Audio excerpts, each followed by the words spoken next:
Hello বন্ধুরা, নতুন একটা ভিডিওতে তোমাদের সকলকে স্বাগত জানাই। আশা করি তোমরা সবাই ভালো আছো আর আমিও ভালো আছি। আজকে হলো আমার সোনা মায়ের জন্মদিন, মানে ঐন্দ্রির আর কি জন্মদিন। তোমরা অনেকেই জেনে গেছো, অনেকে উইশ করেছো, তাদেরকেও অসংখ্য ধন্যবাদ। বড়দের আশীর্বাদ ছাড়া তো এক পা চলতে পারবো না। সবাই আমার মাকে আশীর্বাদ করো, ও যেন ভালো থাকে, সুস্থ থাকে, আগে অনেক বড় হয়। আজ থেকে 1 বছর আগে ও যখন পৃথিবীতে এসেছিল তখন খুব চিন্তা হচ্ছিল, ডাক্তারে বলেছিল যে ও নাকি ওজন একটু কম। তো যাই হোক, এখন সুস্থ আছে, বড় হয়ে গেছে, আর ঈশ্বরের কৃপাতে ওজনও বেড়ে গেছে আর সুস্থও আছে। যেহেতু 5 বছর হয়নি, ওর বাবা বললো না, কেক কাটা হবে না, সেই জন্য ও যেটা ভালোবাসে, দই খেতে খুবই ভালোবাসে, তাই ওর জন্য দই আনেছি।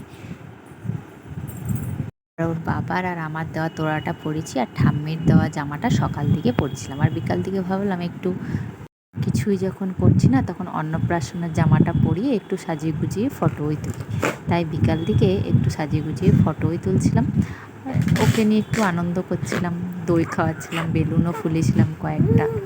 চলো, আজকের মতন ভিডিওটা এ পর্যন্তই। দেখা হবে নতুন একটা ভিডিও নিয়ে। তোমরা আমার পাশে থেকো। টাটা।